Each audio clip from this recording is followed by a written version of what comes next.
Hi, and welcome to the Saved, Healed, and Made Whole podcast, where holistic health really can be simple, affordable, and attainable for you and your family. I am your host, Kayla J. Esteban. I am a biblical naturopathic doctor at SOZO Holistic Healing, where I work with natural-minded moms to find healing in mind, body, and spirit.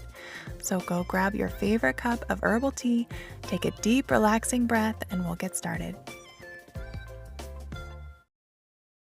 Hello and welcome to this very first episode of the Saved, Healed, and Made Whole podcast. I am so excited. This podcast actually has been kind of a long time coming, so I'm really excited to be getting it started, and I'm really grateful for you, whether this is your first time in my space or if you have been a longtime member on my email list or somebody that I've already worked with. I'm so happy to have you joining me today.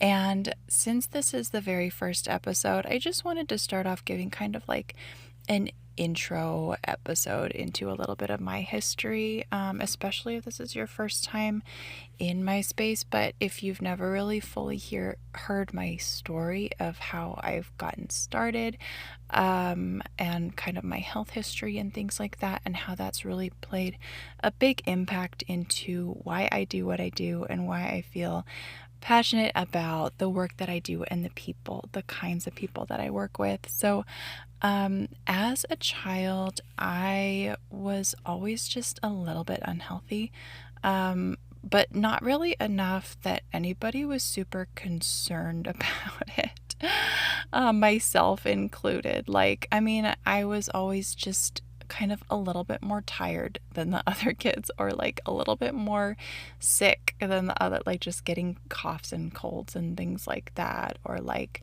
I had just more kind of like unstable moods. So I think I just got kind of pegged as a little more like lazy, sensitive kid that just was kind of difficult.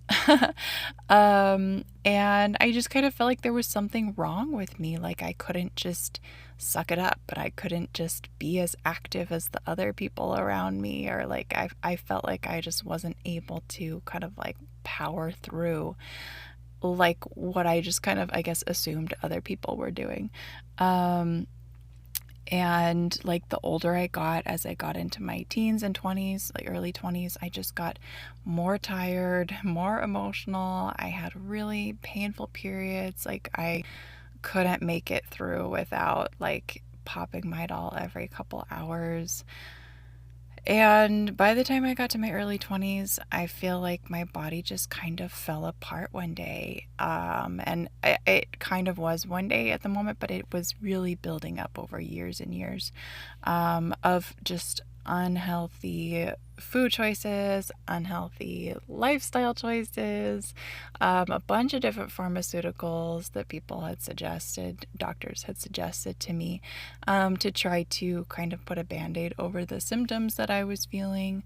And one day it was just too much for my body, and I started getting these really weird symptoms that were kind of alarming. Like I was getting these bruises on my legs, and my hair was falling out more, and I was just like, every single meal that I ate, I could not, for the next 2 hours after every single meal, I just like felt like I needed a nap, and I could barely function at work, and I had no idea what was going on.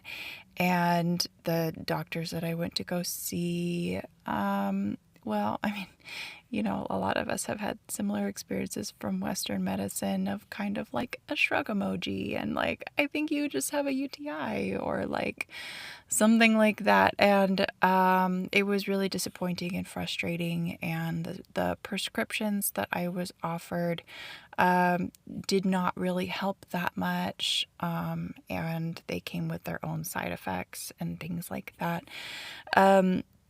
So I felt like I was starting out doing my own research, and I had to go down the Google rabbit hole to start with, and found out that my gut was destroyed and my thyroid was just like barely limping along. My hormones were all over the place. I had a gluten intolerance that I had no idea. I'd been eating eating gluten on a daily basis for my whole life and had no idea.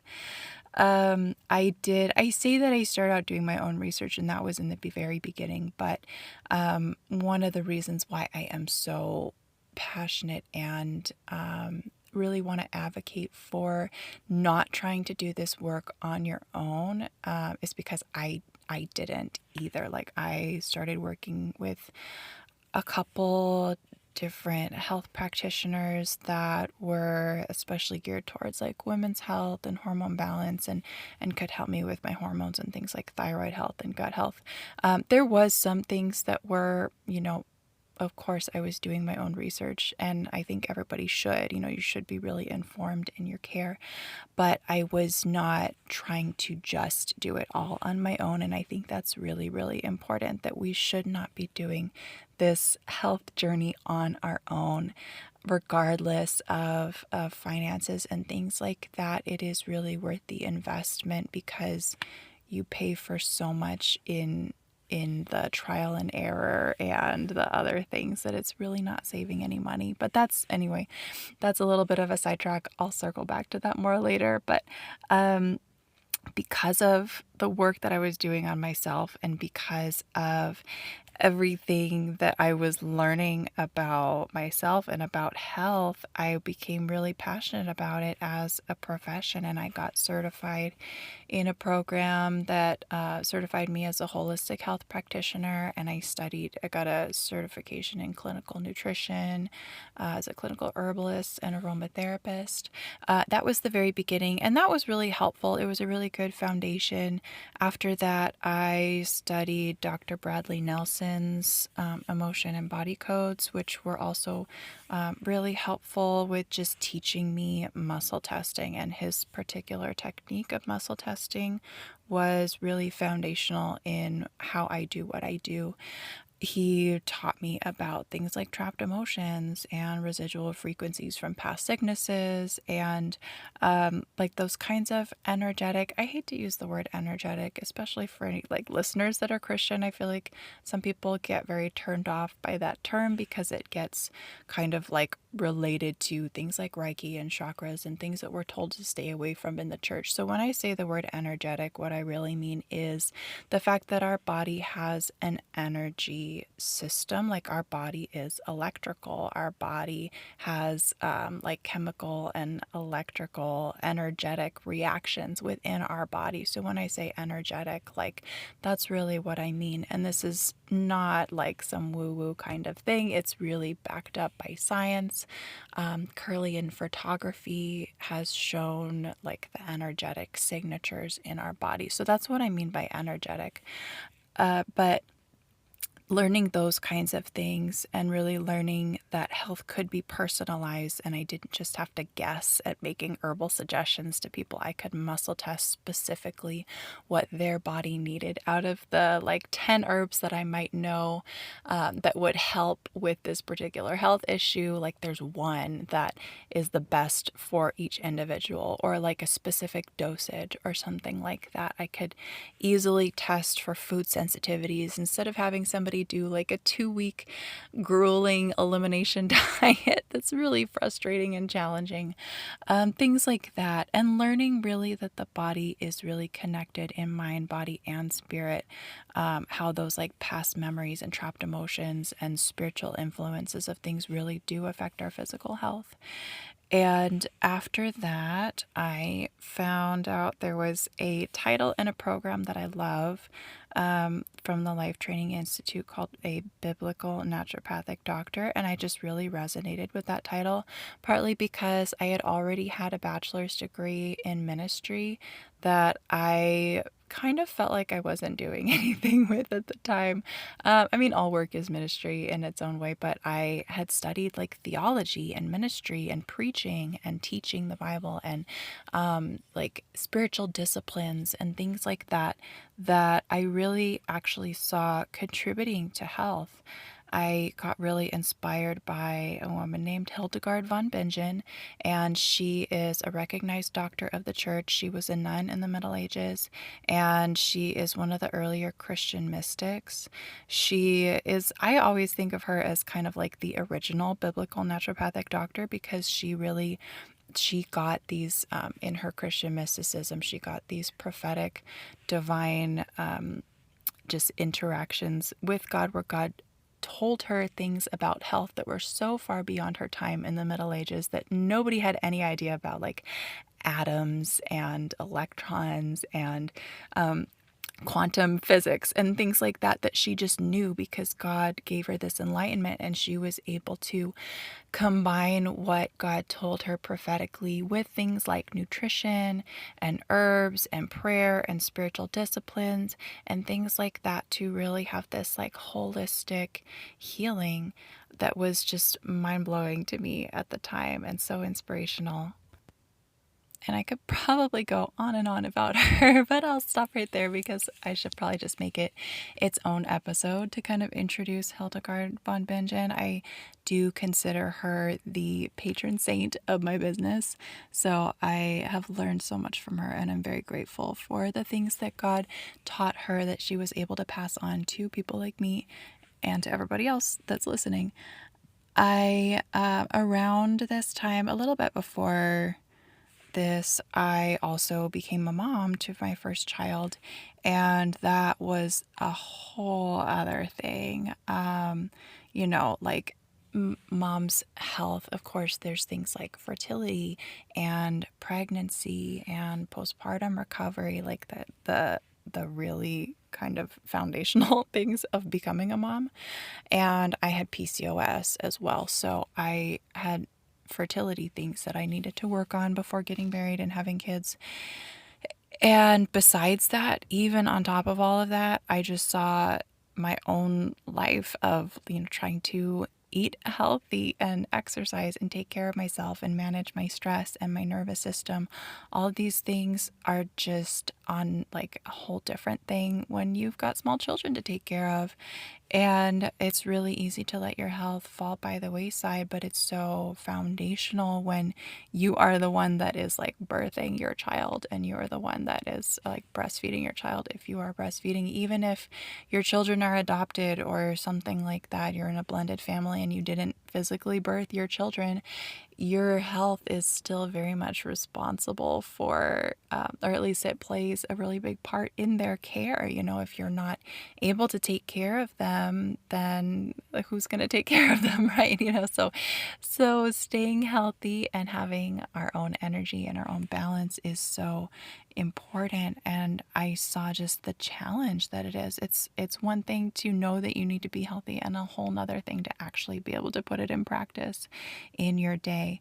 So seeing how necessary, how much of a need there was for moms, seeing the the effects of it in my life, and also just seeing how foundational the health is for moms, besides like what I said about birthing your children and taking care of them. Like often moms are the ones that are cooking the meals or making running to the grocery store or taking care of their children while they're sick, like staying home with them to take care of them on sick days, or maybe homeschooling, or even like taking them to doctor's trips. I mean, my husband is wonderful and he goes with us to all the doctor's appointments, of course, but that's not always the case. And there are also single moms. Shout out to single dads too, because I know that they are working very, very hard, and there are wonderful dads that do a lot of great things. But just in my experience, the majority of the time, a lot of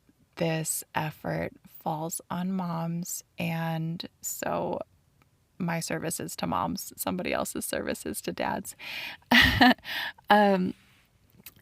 So I will go into this a little bit more in another episode coming up, but I really just wanted to serve moms in a way that was simple and straightforward, things that were budget friendly, because I know a lot of moms are often concerned with the finances for their family, but also very kind of time cost effective, if that makes sense, like, because we only have so many hours in the day, and so much of that is devoted to like feeding our children and taking care of them and stuff like that. So things that are simple and straightforward, easily attainable. It's not this like complicated recipe or something that's going to take hours and hours out of your day. And things that will be also budget friendly as well. And so I truly, truly believe that holistic health and lifestyle can fit into any schedule and any budget. It might take some thinking outside of the box and stuff like that, but it really is doable. And I'll share more of that in another episode of what that kind of looks like more in the practical sense. So check out those episodes. They should already be uploaded and available to you as you are listening to this. And if you would like to work with me after hearing this episode or after checking out some of the other episodes, I will put more details in the show notes for how you can contact me. I am always available for questions by email or like DMs on Instagram or Facebook or something like that if you have any questions. But I do also offer a free discovery call that you can book on my website. If you're ready to set up a session, you can also contact me through my website. If that is something that you are ready for right now. So all of those links should be in the show notes or wherever you are listening to this.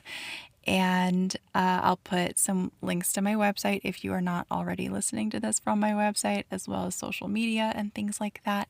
If you would like kind of like a free sampling of some of the things that I recommend and the things that I really encourage with health, or you're just kind of wanting to get a jump start on your health, I do offer a free 30-day challenge for holistic moms called Refresh, where you can kind of like hit the refresh button on your life if you're kind of feeling stagnant or if you're looking for just a great way to jump into the next step of health. And it is health specifically in mind, body, and spirit. So if you've only been focusing on body up until now, this is a great way to go deeper into your health and see all of those different areas that impact the physical as well.